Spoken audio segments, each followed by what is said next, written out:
My grandmother always said everything goes better with prayer. Why don't we do that? Dear God, use me tonight as an instrument that I will. Speak through me so whatever results that you desire here tonight will be accomplished. In all things, thy will, not mine, be done. Amen.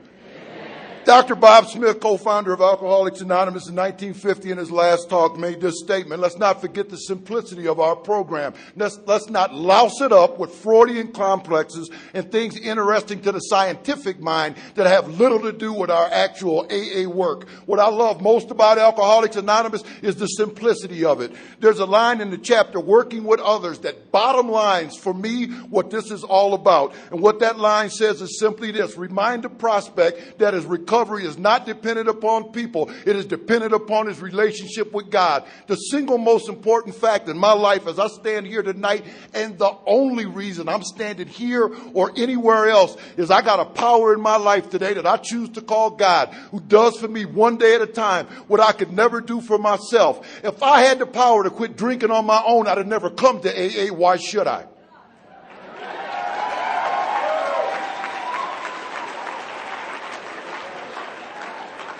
I establish and grow in that relationship one day at a time through living, not memorizing, analyzing, or discussing, through living the 12 steps of Alcoholics Anonymous as outlined by the founders in the big book of Alcoholics Anonymous. And that's the reason that I pray before I introduce myself from behind the podium. Let me assure everybody in this room tonight, left to my own devices, I surely would have destroyed myself years ago.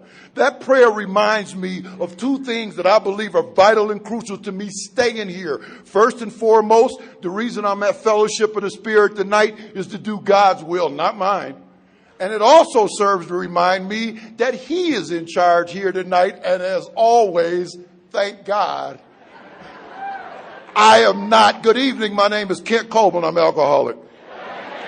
First off, my parents raised a mannerable young man. I want to demonstrate that. I want to thank this committee for all of the phone calls, all of the emails, for the invitation to participate in this celebration of Alcoholics Anonymous.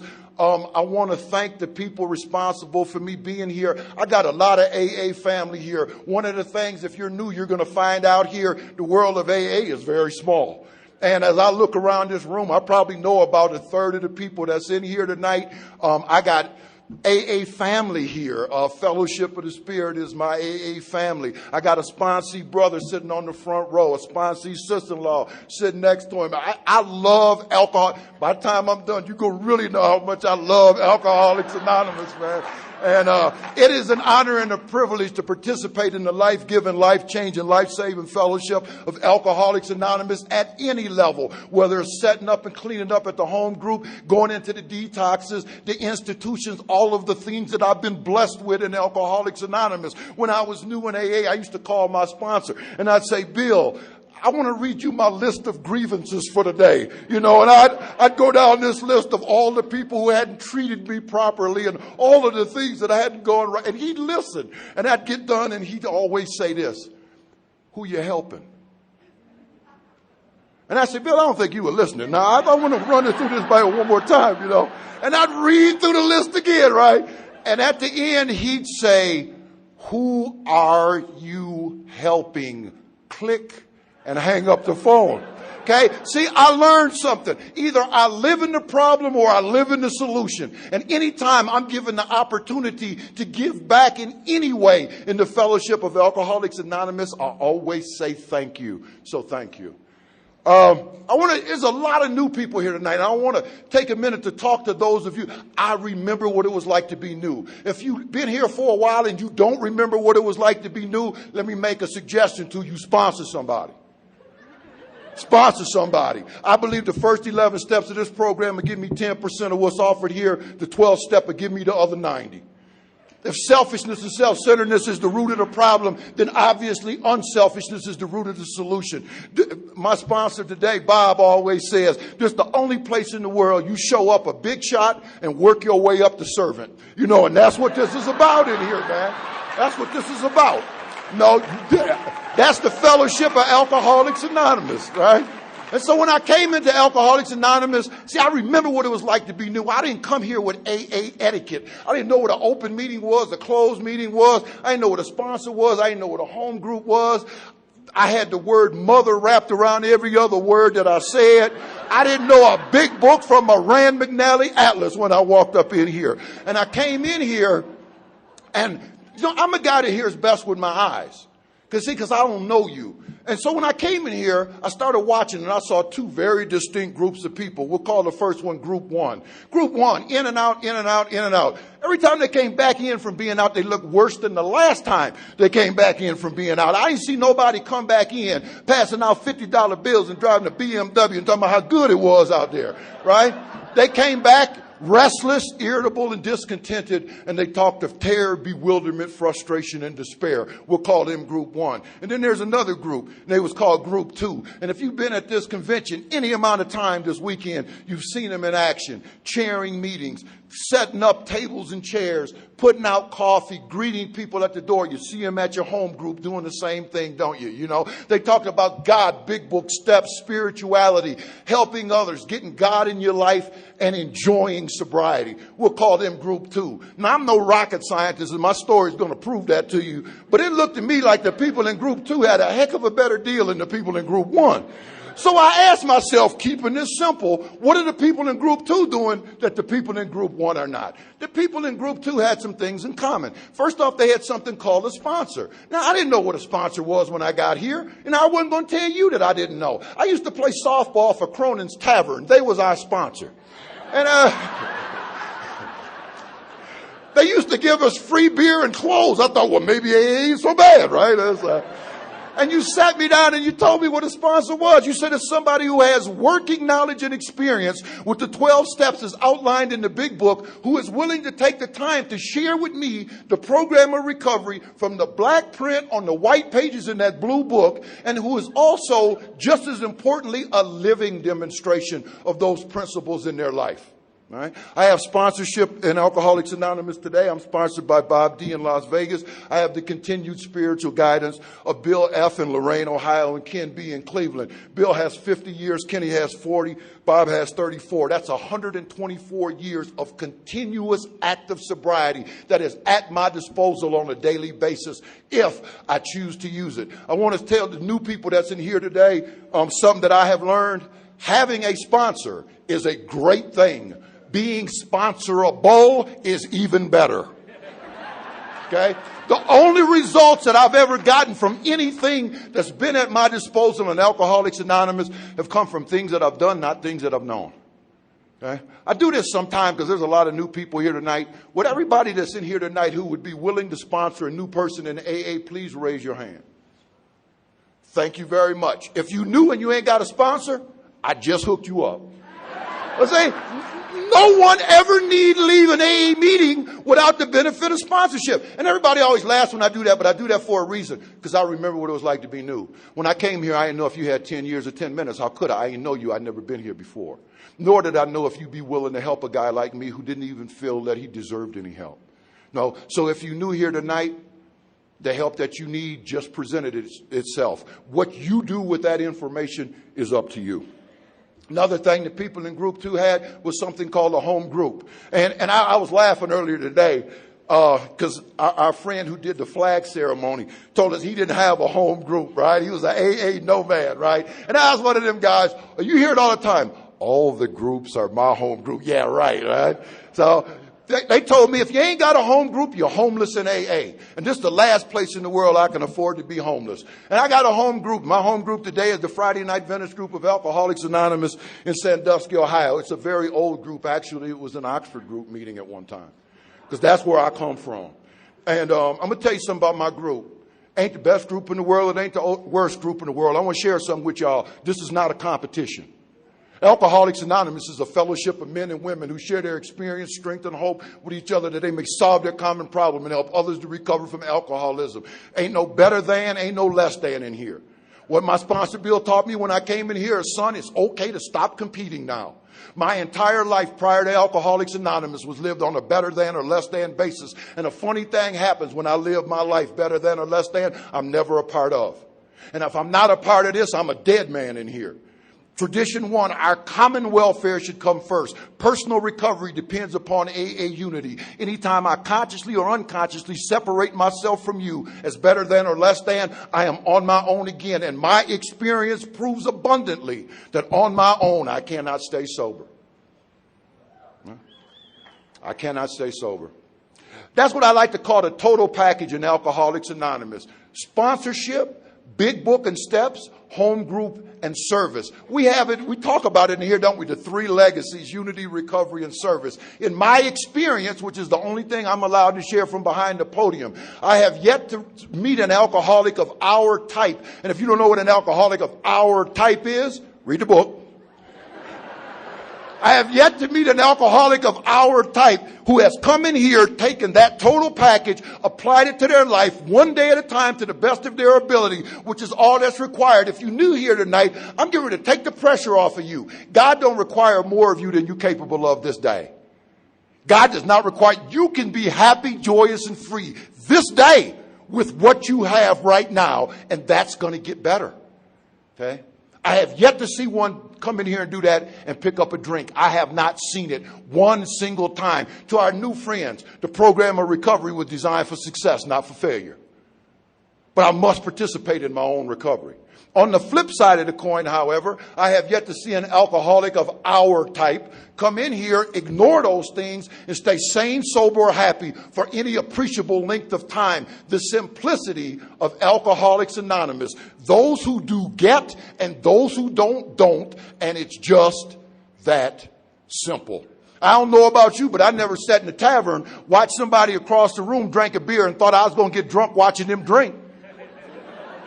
That's just as ridiculous as me coming in here, watching you get a sponsor, getting the book, work the steps, get a home group, get active and help others, and think that somehow magically it's going to rub off on me. Those who do get, those who don't. You know, back where I live, people are coming back into the meetings after they go out and drink again, and they're reintroducing themselves, and this is what they say: I'm back, I've relapsed. You know, and I'll go over to them and I'll say, can I ask you a couple questions? Sure you can, Kent. Did you have a sponsor? Well, no. Did you read the big book of Alcoholics Anonymous and apply the 12 steps to your life and have a spiritual awakening? Well, no. Did you have a home group where you were active and had a service commitment? Well, no. Then what exactly did you relapse from? We're giving people the impression in here that meeting attendance is Alcoholics Anonymous, and it is not. I want to share with the new people in here. Okay?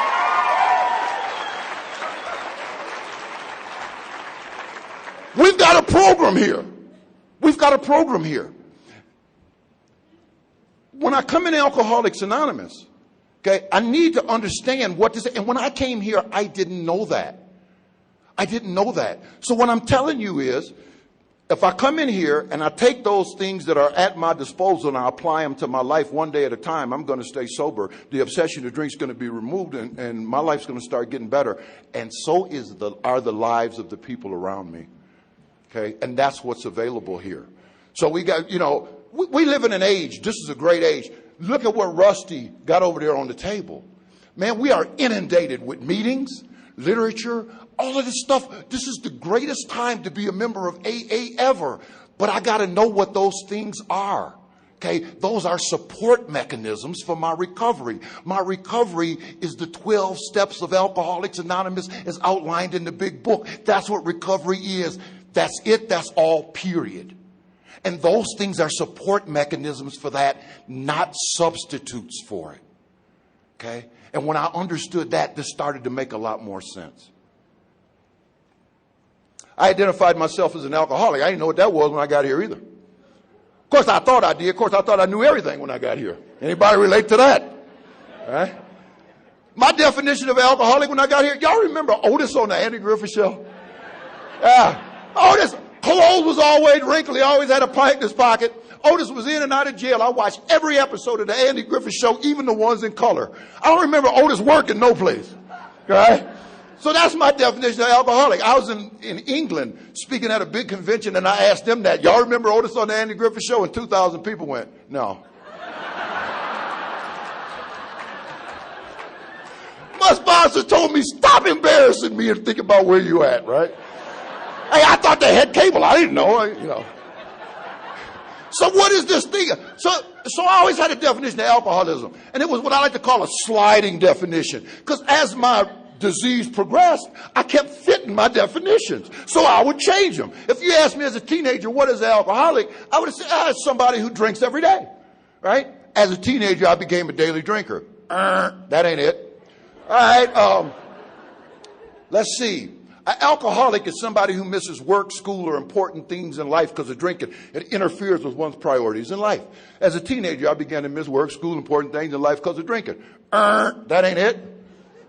I finally figured it out, though. I figured an alcoholic is somebody who goes to jail because of their drinking. I finally figured that out. Right? As you hear in a few minutes, I really had to change that one. By the time I staggered through the doors of Alcoholics Anonymous, my definition, you see it all the time, underneath the bridge, guy with a long trench coat, a stocking cap on his head in July, drinking Wild Irish Rose, Mad Dog, Thunderbird out of brown paper sack, sleeping under a cardboard box. Yes, there he is. That certainly must be an alcoholic. Only reason that was my definition when I got here is that's the only thing that had not yet happened to me. And if I didn't have a family that continued for many, many years to break every fall that I had, that's exactly where I would have been. I can stand here in all honesty tonight and tell you I drank in Wino's Alley with them old guys in Sandusky, Ohio. The only difference between me and them guys is when it got dark, there was somebody who would open the back door for me, and there was nobody there to do it for them. That's the only difference. I had the nerve to come into an AA meeting when I was new, poke my chest out and say, I ain't never been homeless. There was a man at that meeting. His name was Jim Redmond. God rest his soul. He died 53 years sober. He looked up at me and he said, really? He said, I got some bad news for you, son. He said, if you grown and you living in your mom and daddy's house and you ain't paying no rent, you homeless.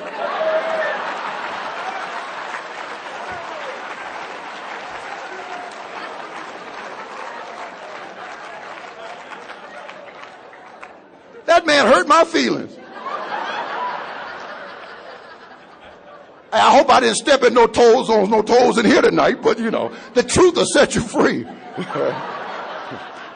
So what is this thing called alcoholism, man? Alcoholism, doctor's opinion. Mental, physical, spiritual, threefold disease, mental obsession to drink. That not every day. When I came in AA, words like mental obsession, physical allergy, that ain't the kind of stuff I was talking about. I used to work at Ford Motor Company, and I didn't have a car. And we'll get to that later. And I'd get in the car with the guys that work midnights, 8 o'clock in the morning. I'd get in the back seat, and I'd say, I've been thinking about a beer all night. Nobody in the front seat turned around and said, that's the mental obsession that precedes. We didn't know, right? So keeping it simple, man. What is an obsession? A thought so powerful it will override or overcome any thinking that I as a human being can raise as a defense against it. What are some of the mental defenses I tried to raise against the first drink? I tried common sense. Did that. That was stupid.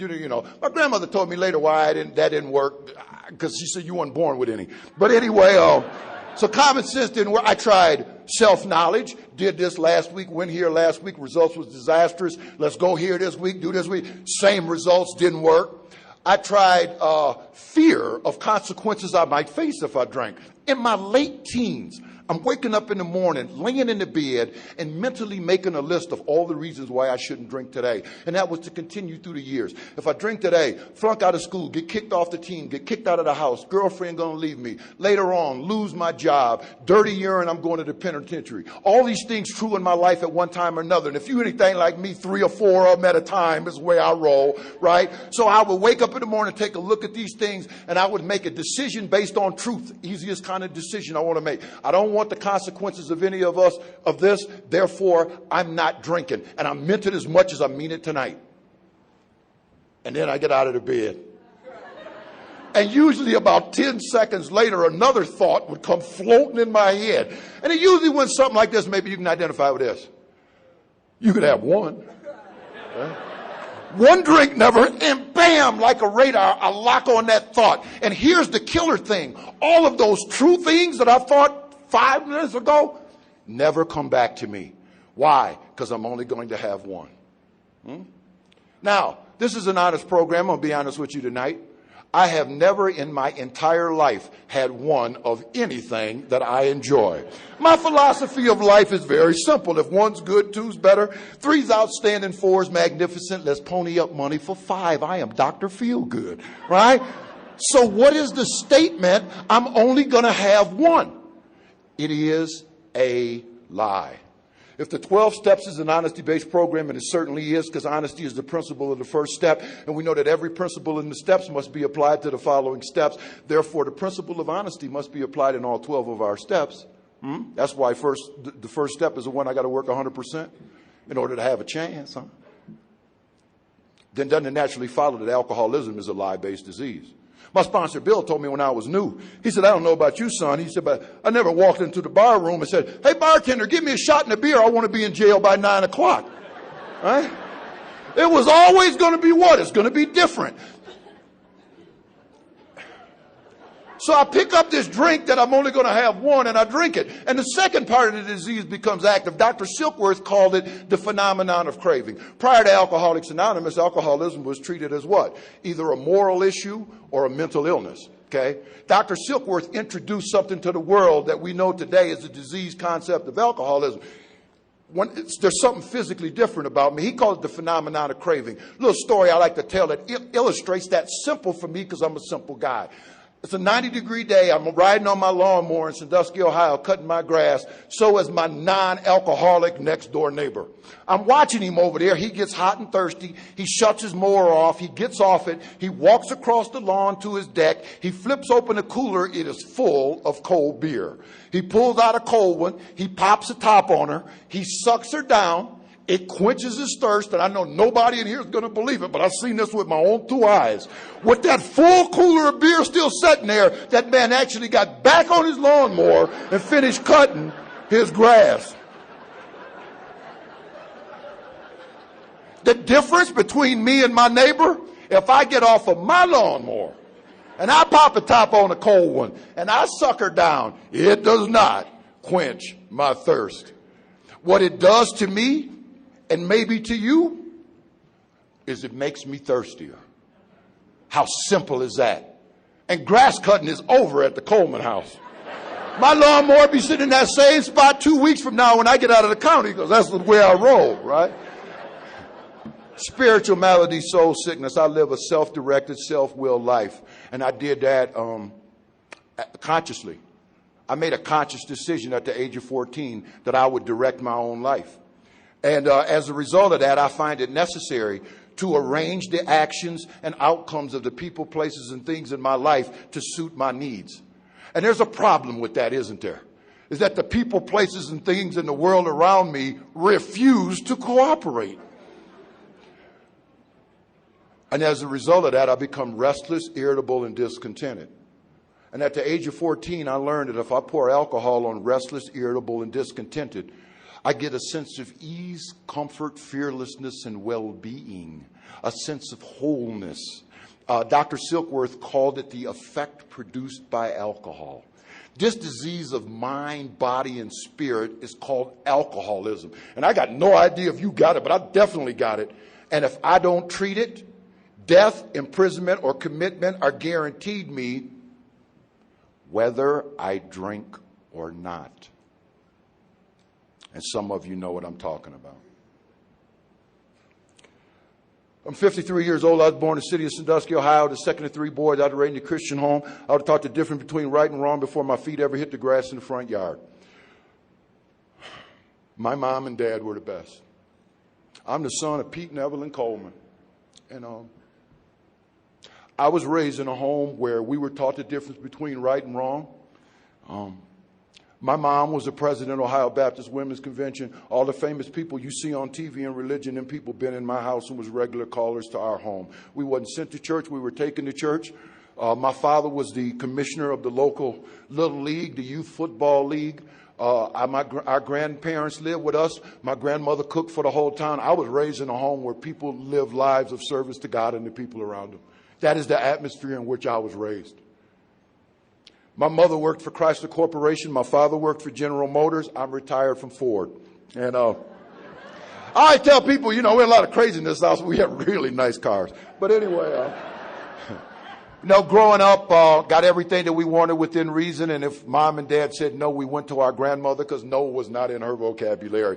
That is the atmosphere in which I was raised. You know, in the 12 and 12, Bill talked about the 12 steps, and he described them as a set of principles spiritual in nature. I was introduced to spiritually principled living before I went off to kindergarten. In our house, they told us honesty is the best policy. A real man is always honest with himself and other people. In our house, maybe in some of your houses, we got automatic whoopings when we got caught lying. Did that happen in anybody else's house in here?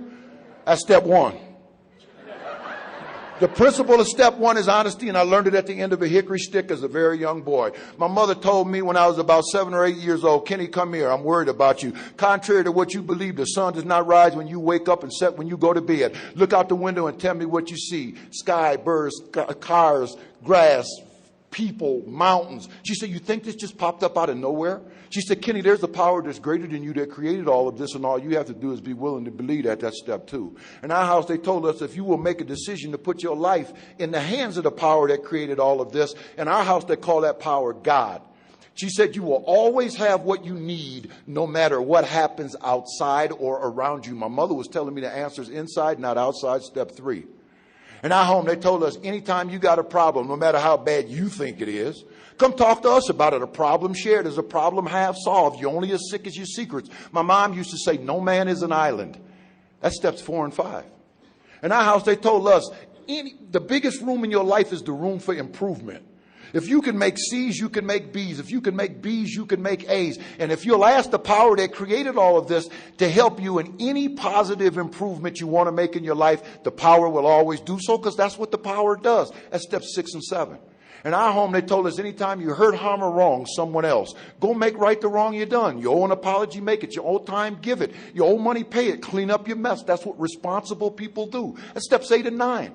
My mother used to say you can never go forward in this life if you don't know where you are today and what you need to work on to get wherever it is you're trying to go. How can you go somewhere if you don't know where you are? When I was a junior in high school, I took Greek and I read a book about Socrates. And in that book, Socrates said the uninventoried life is a waste. Step 10. Our grandmother said the secret to having a good day is very simple. When you wake up in the morning, slide out of the bed onto your knees and say one word, please. As you go throughout the day and you don't know what to do, ask the power that created all of this to help you. And at night, before you get back in the bed, hit your knees again and say 2 words, thank you, step 11. And in our house, they told us the greatest thing that a human being could do with their life was not acquire money and material things. It would be of service to others. How did they teach us that? They taught us the golden rule. They taught us to talk to folk the way we wanted to be talked to, treat folk the way we wanted to be treated, respect your elders, offer to share what you have with your brothers, your cousins, and your friends before you have your own. Be of service to your fellow man. Step 12. When I got on the bus to go to kindergarten, I was already armed with a set of principles, spiritual in nature, that I know today is the 12 steps of AA. To our new friends here today, I want to share something with you. Spiritually principled living did not originate in Akron, Ohio in 1935. Those principles are ancient. And there's a lot of people who live like that out there every single day. And check this out. They don't expect a pat on the back for it either. Right?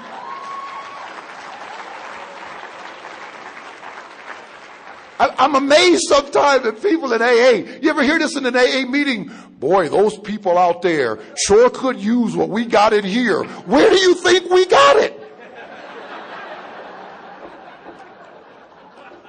Read the history of Alcoholics Anonymous. Henrietta Seiberling, Ann Smith, Dr. Shoemaker, Dr. Silkworth. None of these people were alcoholic. Where do you think we got it? And they don't expect a pat on the back for it either.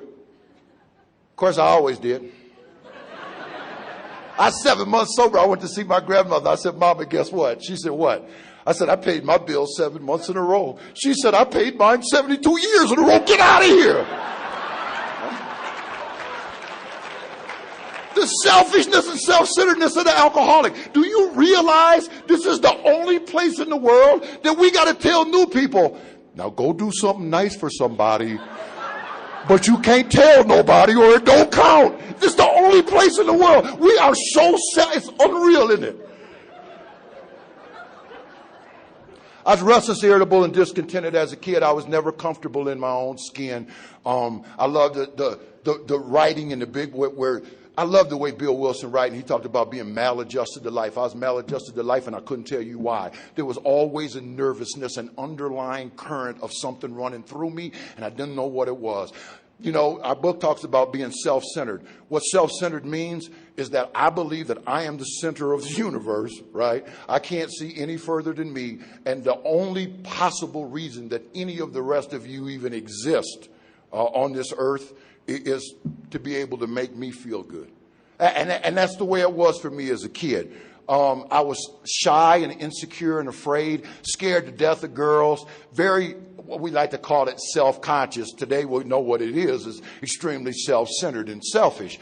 I'm a guy who thinks I got to say and do the right things at all time because everybody's watching and hanging on every word I say and every action I take. And you find out later, as others, I think it was Brian that talked about it, nobody was even paying me any attention. You know what I mean? But I can't see you. See, I'm so full of me, I can't even see you. Right? And that's the way I was as a kid. So I started looking for different avenues of escape. I daydreamed a lot. I was an avid reader. You hear that a lot in here, don't you? An avenue of escape. I become a character in the book. The reality of my life is becoming an untenable and an uncomfortable place for me. So I'm looking to go somewhere else. You know, my first real drink of choice was my older brother. I had a brother 4 years older than me. I come from a football family.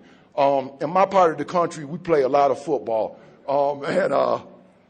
My father played for West Virginia State University. My Uncle Bo played for Penn State. I had two cousins that played in the National Football League for over 10 years. My family do football on Saturdays and Sundays in front of 90 and 100,000. That's what we was raised to do. Our baby pictures is not laying in a crib. It's on the floor in a three-point stance in a diaper with a foot. That's where my daddy was. You know, that's the way we was raised, you know. And my brother, by the time he was 16 years old, was 6'2". He weighed 215 pounds. He could run a 4.40 on a cinder track and tennis shoes. And he had committed to go to Ohio State University to play for Woody Hayes at that time. And my brother was my hero. And my high school produced 7 NFL players out of 2 classes. I mean, that's what we come from. And my brother was on his way to do that. And he took me with him everywhere that he went. And I had ease and comfort in his shadow. When I was with him, nobody expected me to do, or say anything. I'm looking outside to try to fix this problem that I got on the inside. And on September the 5th of 1972, we journeyed to Massillon, Ohio, to scrimmage the Massillon Tigers. If you watch ESPN, they was ranked the #1 high school football program in the country, and they was our big rival. And on that day, he had 4 or 5 runs over 50 yards, and late in the scrimmage, got hit low, got hit high, fell funny. 5 minutes later, collapsed, wasn't breathing, 9 hours of brain surgery on Monday. And on Wednesday, September the 5th of 1972, he died of that injury. Is that what made me an alcoholic? Absolutely not. Stop any car out on the street today, you'll get similar stories. People live, people die, tragedies happen. What did it do to me? I could tell you very simply. Broke my heart. Almost killed my mom and daddy. You know, really almost killed my grandparents. Changed my whole town, actually. And what it seemed to do was intensify the feelings of difference that I already had. You know, we didn't have counselors, and, you know, today if something happened, they rushed to the school, and, you know, they didn't have that back then. You was on your own. And I want to say this. I've never doubted the existence or power of God in my darkest days on the street, because something happened when my brother died. You know, Brian talked about how, you know, his mom hit the bottle, and, you know, when they had a similar tragedy in their family. This is what my mother did. We got to that funeral home that next Friday, and there were thousands of people. Literally, the Follett House Museum in Sandusky said it was the biggest funeral in the history of Sandusky. And my mother walked in that funeral home and stood by my brother's casket and looked at them people, and this is what she said. I don't know when, how, or where, but blessings will come from this. I watched my mother take an entire town and family and put it on her shoulders and walk us through that when we were on the brink of collapse. And at the age of 13, I knew my mother didn't have that kind of power. I have never doubted the power and existence of God. I just made a decision I didn't want it. After my brother's gone, I got to hang around guys my own age. I'm 13 years old. We standing on the street corner. I've known these guys since I'm 2. Topics of conversation among our crew, 1972 at the age of 13, was very simple. 3 things: drinking beer, smoking weed, and climbing in and out of girls' bedroom windows in the middle of the night. And I was batting 0, 0, 0. I had a mother that did not play that.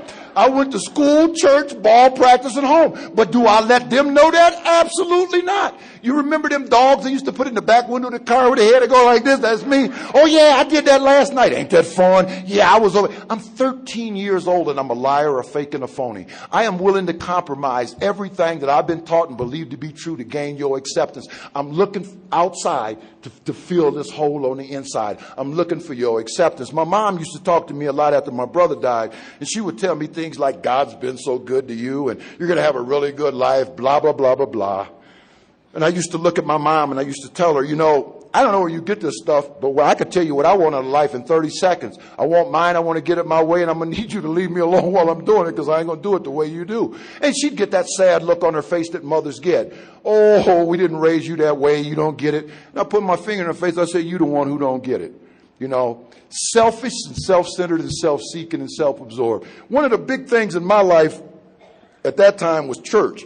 And it wasn't an option in my house, okay? Nobody ever asked me, did I want to go? They told me, get up, you're going. And this would prompt a big fight in my house every Sunday morning. And I was sitting in church one Sunday, and a thought came to me. And this is what it was.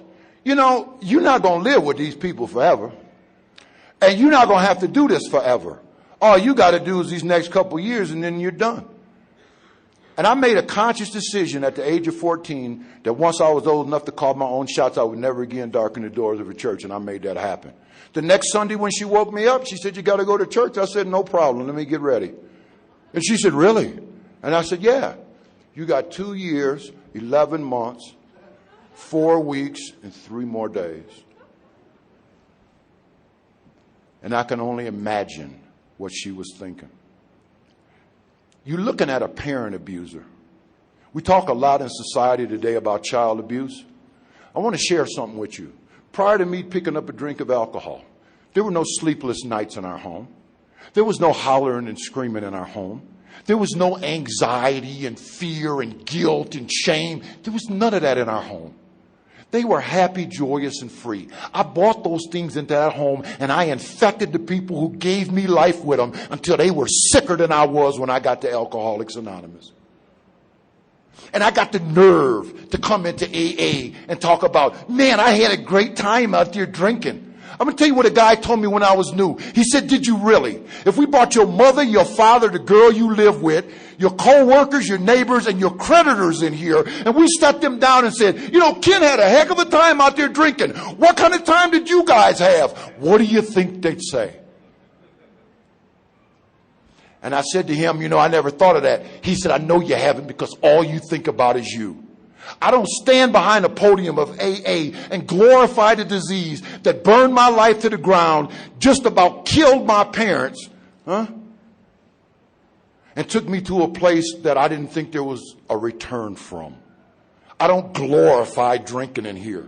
From the day I picked it up, you know what my definition of a good time drinking is? Any consequences that have to be paid as a result of my drinking are paid by somebody else. That is my definition of a good time. I don't plant seeds in my head. I got a disease that's cunning, baffling, and powerful. That there's something redeeming about my drinking. From the day I picked it up to the day I put it down, my life went right in the toilet. Did I have good times? I thought, absolutely. Right? But one of the great things about Alcoholics Anonymous is the ability to see the truth. Now, funny thing about AA, if you knew, is you can't see what it's doing to you till you're free of it. See, I can look in the rearview mirror tonight and tell you all this stuff, but when I'm living in it, I can't see it. Selfish, self-centered, self-seeking, self-absorbed, and according to my mother, mean as a rattlesnake, I have yet to take a drink. I tell people I was the perfectly tilled soil for the disease of alcoholism. All I got to do now is find out if I got the physical allergy. Found out. Got in the car with a guy I played basketball with in high school who lived the life I lived in my head. Right? Snazzy car, pocket full of money, ran around with the kind of girls I ran away from when I see them coming down the hall. And I got in the car with Johnny. He looked at me. He said, "Hey, Coleman, you want to get something to drink?" Now, I have been warned about drinking. Alcoholism does not run in my family. It gallops. And I have been told we do not do alcohol well. Look at your Uncle Ed. Look at Junior. Look at both sides of my family are rife with alcoholism. But if Johnny had said to me that day, "Let's go rob the carry out," I guarantee you I would have done it. Those are the lengths I'm willing to go to gain your acceptance, to fill this hole I got on the inside. We went through the drive-thru. We put our money together. We bought 10 quarts of Sliss Malt Liquor Bull. Johnny dropped the convertible top on that beautiful Pontiac, cranked up the music. It's a bright, sunshiny day. We rode through the streets of Sandusky, Ohio, and we drank that beer, and my life changed. I've heard a lot of descriptions of what happens when that alcoholic gets on that first drunk. And I heard a guy say one time there comes a moment when an alcoholic takes a drink and alcohol flips the switch. The lights come on. Everything I ever wanted to be, do, or say immediately became possible. You know, on that day, this is the easiest I can put it to you, I went from shy, insecure, and afraid to bold, confident, suave, debonair, and absolutely fearless in about 20 minutes. We went behind the Derrick Apartments where all the thugs hung out. I had not said 5 words in public in the last 3 years. We pulled up, people surrounded the car. I told Johnny, turn that music down. There's a few things I want to tell a few people who are present here this afternoon that I've been wanting to tell them for quite some time. And I went around that circle of hoodlums, and not only did I tell each and every one of them what I thought of them, I also told them what they needed to do, in my opinion, to improve themselves. The reactions of the people around that car, they was leaning in the car and hugging me. They say, "See, I told you my boy's all right. He's loosening up. He's doing a little drinking. He's one of us." Man, I immediately connected the dots, and I immediately attributed it to drinking. I now have the acceptance of the people whose acceptance I want the most. That's not mom and dad. That's them drive-by shooters behind the Derrick Apartments. Alcohol equals success, and you better believe I got it. We left from there. We went over to the home of some of them girls he run around with, I run away from. And I've never been over there in my life. I walked into that home like I was paying the mortgage. I went in the dining room. I sat down at the dining room table. I looked across the room at a girl I still think is the prettiest girl to graduate from Sandusky High School in its 162-year history. I had never even breathed in her direction, much less said hello. And I looked over there at her, and she looked up at me, and I said, "Come here." And she got up and started walking toward me. Now, any sane human being at this point would probably think to themselves, if you wasn't so shy and scared, look what you could have done just by speaking up. Here's what I thought. If you had been drinking before now, look what you could have done. Look what you've been missing. As I stand here tonight, I can remember thinking that as clearly as if it happened this morning. Now, this is an honest program, and I'm going to be honest with you. When she got over there to me, I had no idea what to do with her. I don't think that far ahead when I'm drinking. But guys like me watch a lot of TV, and I saw on TV they do this, and I did that. And she sat down in my lap, and my life changed again. And the bottom line to the whole story is on that day, alcohol did for me what I couldn't do for myself. What happened after that, I'll tell you the rest of my drinking history. Now, there's a lot of people who come to Alcoholics Anonymous who haven't been to jail or haven't been in trouble, and you don't have to. You know what? Those are social consequences for antisocial behavior.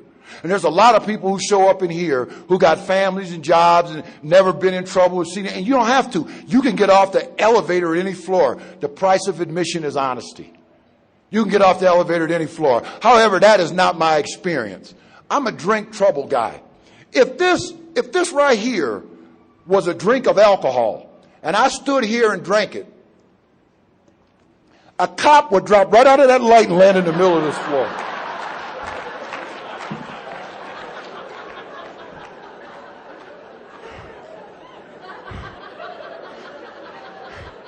The old timers in Cleveland used to say, "Drink trouble, drink it." Dude, I said, I got that, right?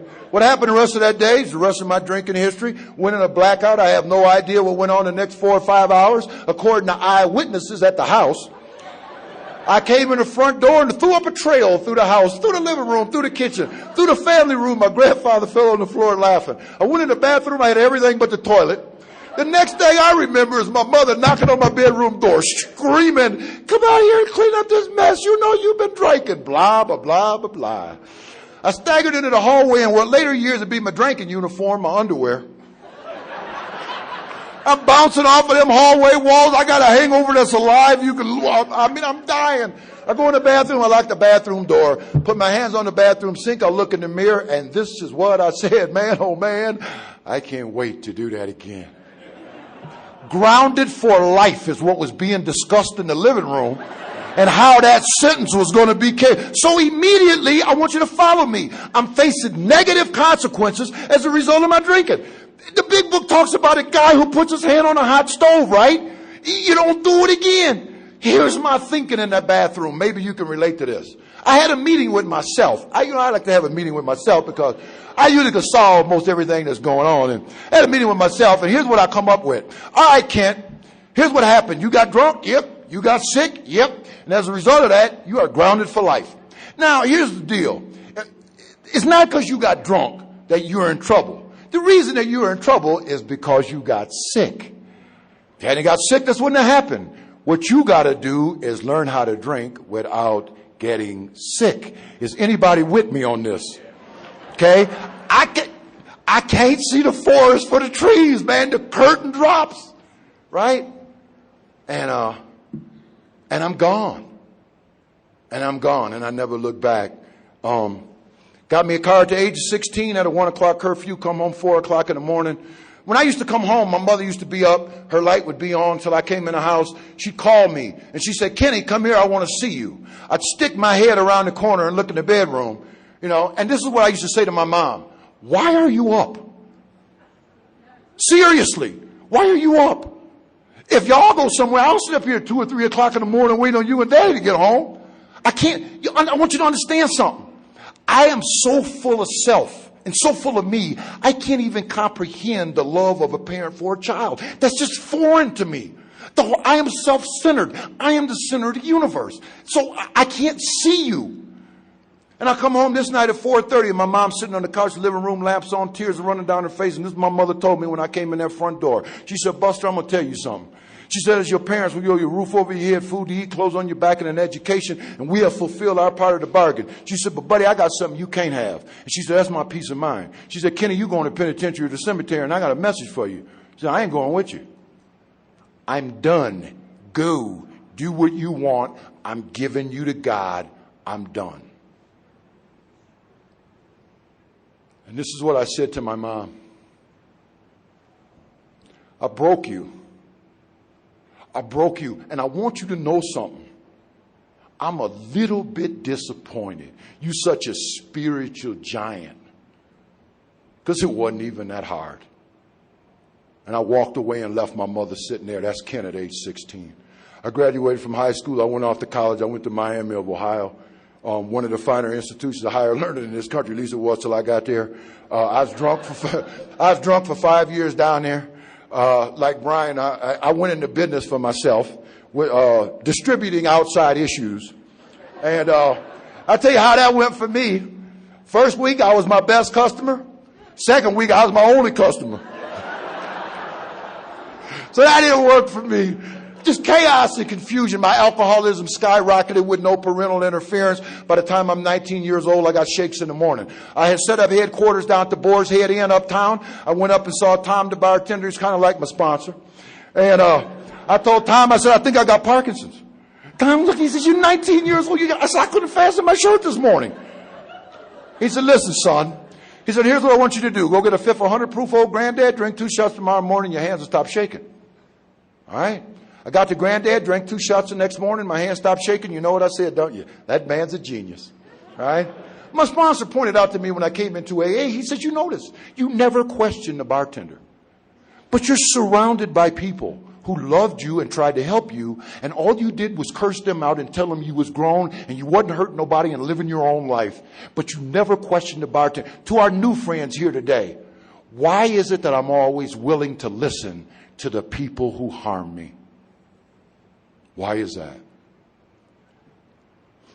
Alcoholism has progressed. It's now the center of my life. I went to college with the goal of being successful in business, and I surrounded myself with activities to support that goal. Sometime in my first or second year, the worm turned. Alcohol became the center of my life, right?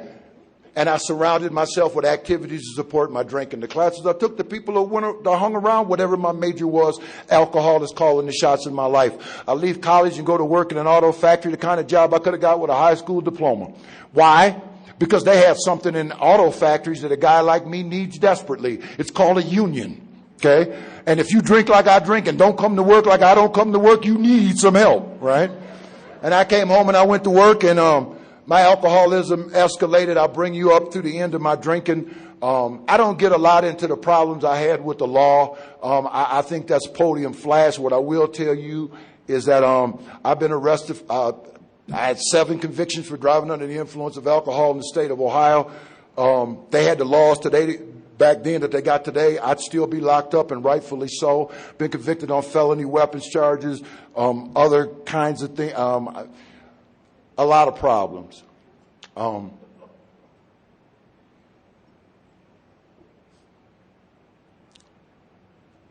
I ain't hurting nobody.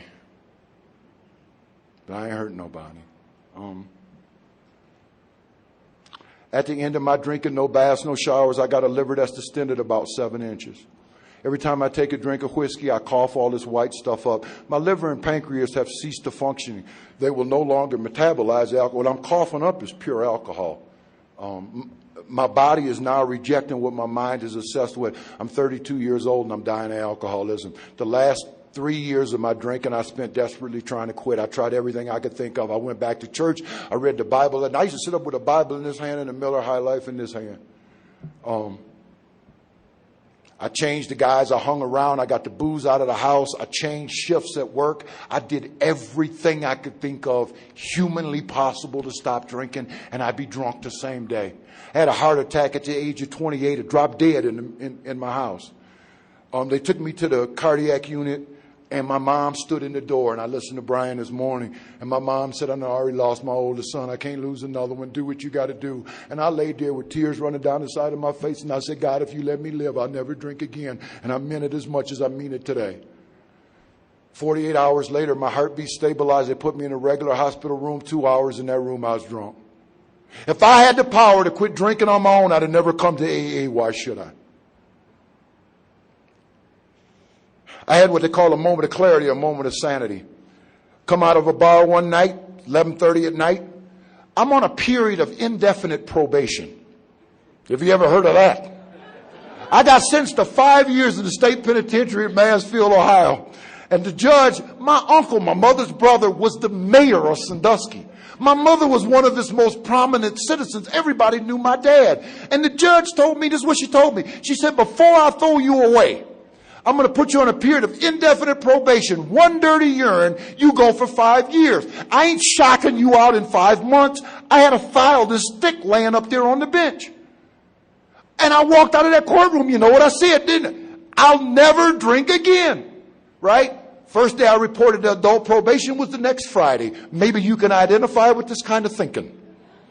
I'm driving across town. I got an hour before I got to be at adult probation. And here's the thought that came to me. You know, they say they never test you on your first time reporting. They don't think anybody's that stupid. Who is they? This is the kind of thinking that I got. I stopped. I got a double header of Granddad. I was knee walking drunk when I got down there. And I didn't do that because I'd rather be drunk than sober. If I had the power to stay sober on my own, I wouldn't need AA. And that's the head I bought in here. And I came in AA, you know what the guy told me?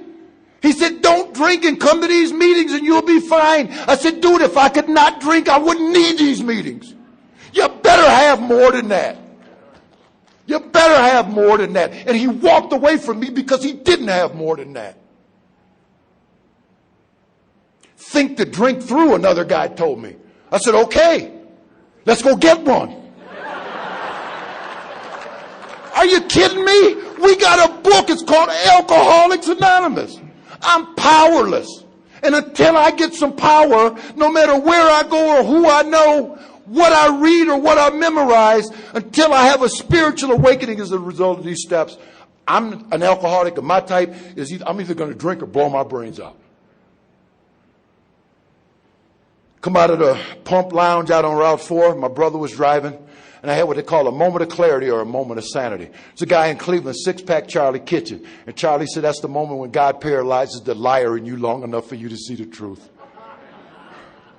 And for the first time in almost 20 years, my head cleared. This is what I saw. Ken, if you don't stop drinking, you're going to die. You better get some help. You can't do it by yourself. You better do it now because you're running out of time.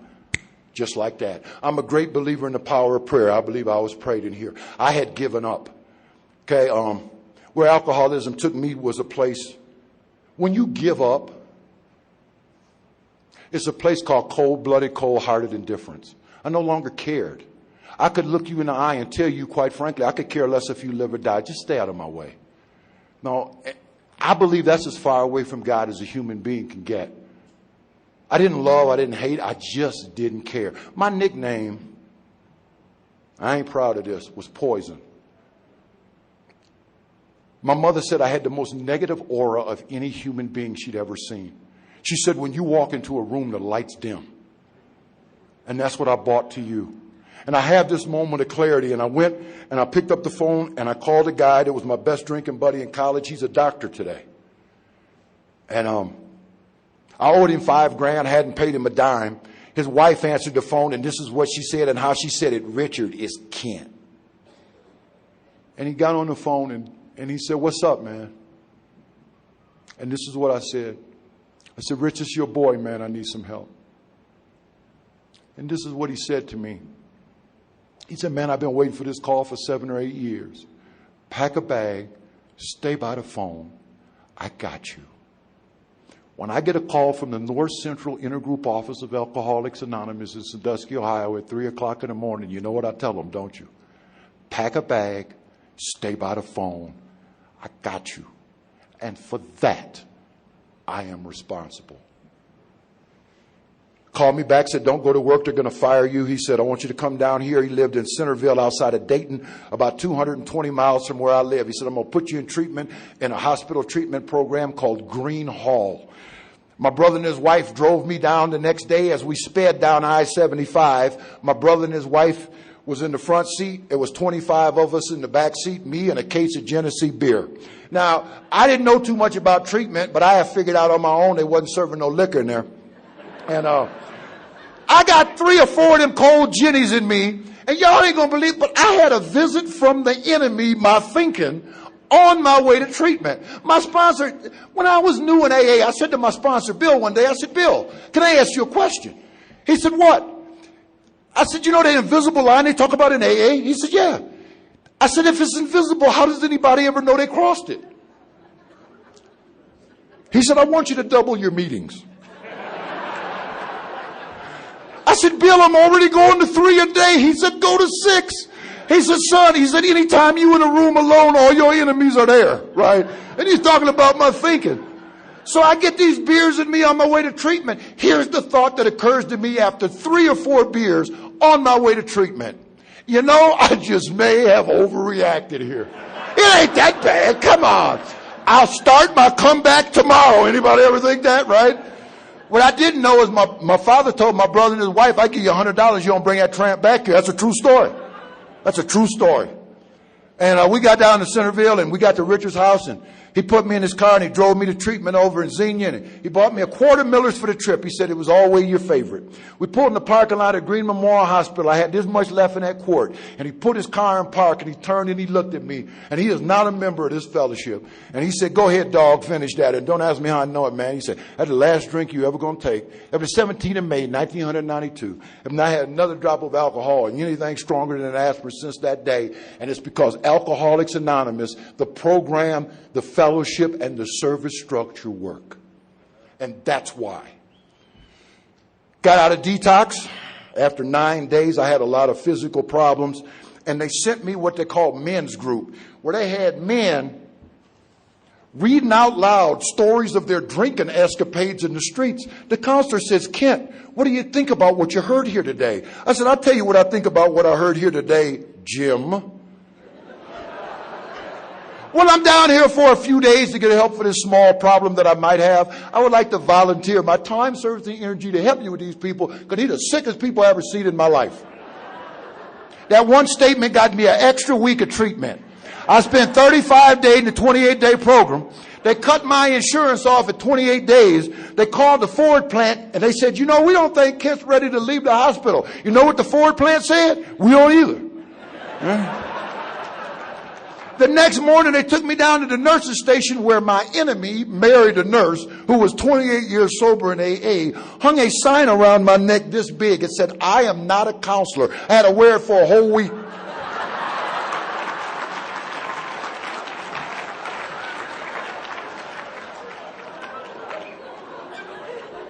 Next day, Jim had me write and read to the group. I did. I got done. He said, Kent, put your chair in the middle of the room. Let's make a circle around Kent and tell him what we think of him. He said, I'm going to start the ball rolling by saying, Kent's so full of BS, his eyes are turning brown. If you threw him in water, he'd float away. That was the nicest thing that was said in that room that day. And what them guys told me was if I didn't get honest with myself, I was going to leave that place and I was going to drink and I was going to die. Honesty is the principle. I left that room and I went back to my room and sat on my bed and I made a decision to be as honest as I could the rest of the time I was there. In the street, we used to say game recognizes game. We tell stories in here Stephen King couldn't make up. And the truth is spoken, the truth is heard. I heard a man today say he robbed the bank and said, give me $50. You can't make that kind of stuff up. You can't make that up.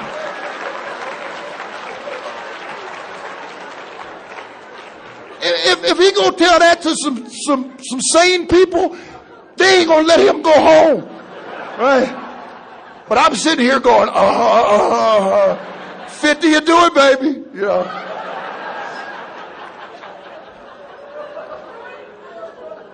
I went to my first AA meeting at Greenheart. I loved AA from the first time I saw it. Discussion meeting. A lady from out of town had a problem, and they went around the room. And they shared with that lady with no judgment or condemnation, similar problems that they had and solutions they had found.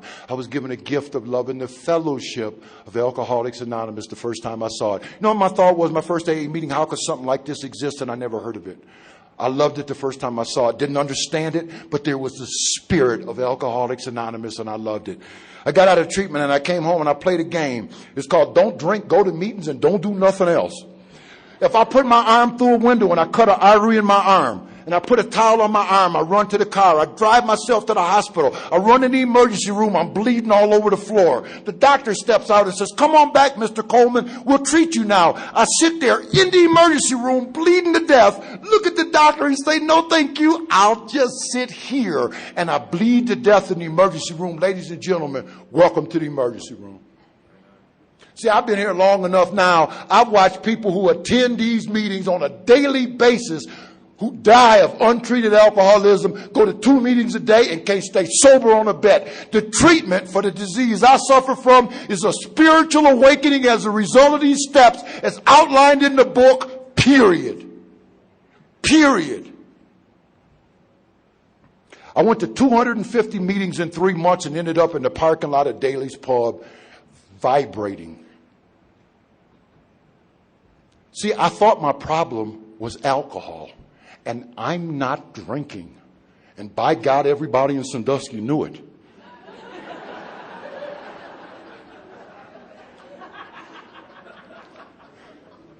But my problem's not alcohol, is it? It's a symptom of a much larger problem, isn't it? My problem is called alcoholism. It is a disease of mind, body, and spirit. And our book is very clear that when we get better spiritually, the mental and the physical will follow. Right? And I said my first prayer sitting in the parking lot of a bar, 3 months sober with 250 meetings under my belt. And it was a simple prayer. God, what am I doing wrong? And man, like a lightning bolt, what are you doing right? If you go to that many meetings, you hear it every day, don't you? Get a sponsor, read the book, work the steps, get a group, help others. No, I ain't do none of that. I pulled out of there and I went to an AA meeting and I ran to a man and I said, would you help me? And this is what that man told me.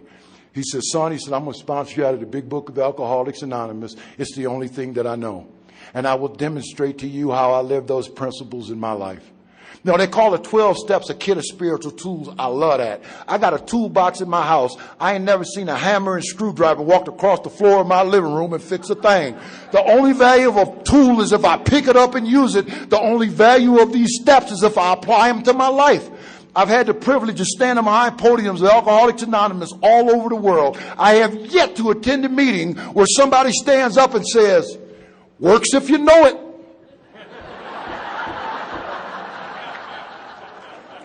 And my sponsor took me through the steps of the program as I try to live them today. I'm going to wrap this up and tell you that I had an opportunity to make amends to my mom. When I got out of treatment, my mom had bone cancer and she was dying. And I was allowed to come back into that home. And my father told me, one slip up and you're out of here. But I need you to help me take care of your mom. My sponsor told me, you will not go in that house with any of that I'm sorry crap. What you're going to do is you're going to do something that you haven't done in the 32 years you've been alive. And that's be the kind of son God put you on this earth to be. And I went into that home and I helped my dad take care of my mom. He worked afternoons, I worked midnights. And I took care of my mom, gave her baths, moved her from her chair to the bed, sat with my mom. My mom saw me go to all those AE meetings. My mom saw me bring my first sponsees to the house and sit down at the kitchen table and open the big book of Alcoholics Anonymous. My mama seen me put on a shirt and a tie and go speak at AA meetings when I didn't have a suit. When she got close to the end, my sponsor said, you're going to make it direct now. They got her off the morphine. I had a huge speech planned out. I went to the hospital. I sat down and I looked at my mom, and my mom looked at me. My mom had the biggest, most beautiful brown eyes I've ever seen. And tears ran down her face and tears ran down mine. And the only thing I could get out of my mouth was, Mama, I'm sorry. And I didn't have to say no more than that because seeing is believing. And this is what my mom told me, I forgive you. And she said, listen to me, Kenny, I want you to promise me something. Stay with those people in Alcoholics Anonymous because they were able to do for you what we could not. They were the answer to our prayer. My mother died holding my hands and looking in my eyes in a hospital room. My whole family, I got a big family, was up there calling her name. And my uncle stood in the back of the room and said, don't call her no more because she ain't going to look away from him. That's how she wants to go. And that's how my mother left this earth. And I'm going to tell you something right now. I've been blessed 1,000,000 times since then. But if I never got nothing else, that was enough. Thank God for the fellowship, the program of Alcoholics Anonymous. My dad died. I was 18 years sober. And my dad saw me get married. He saw the birth of my children. I'm going to tell you something about my daddy. My daddy was a man's man. And he lived and worked his whole life. He was a war hero in Korea. He lived his whole life so he could hold his head high up in his community. 40 years at General Motors, never missed a day's work. My father came to me after I had done something and made the front page of the paper. And my daddy told me, you made me hang my head.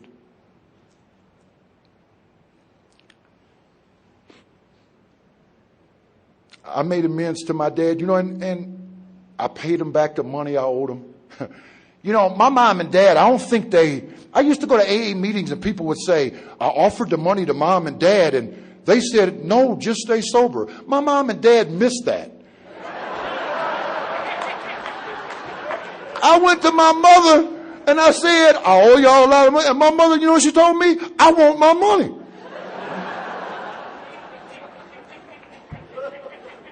And I paid my mom and dad back. And you know what? When my dad died, there was nothing left on the table.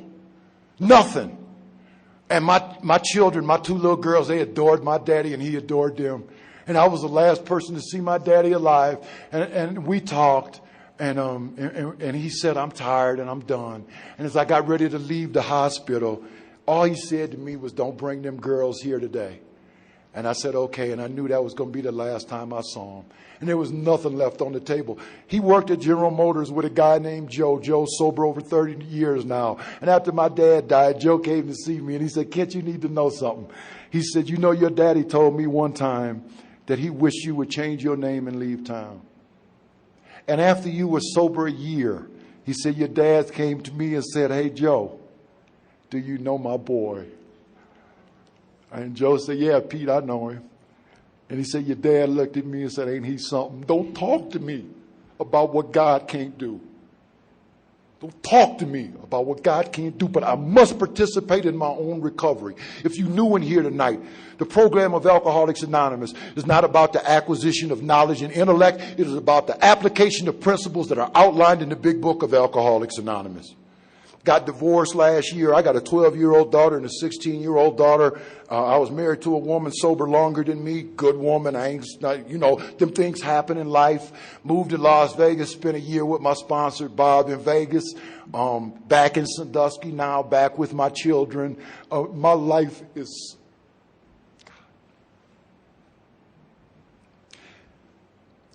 Recovery is not an absence of problems. What recovery is having a power in my life and a relationship with a power that's bigger than any problem that life may present. That's what this is about. That's what this is about.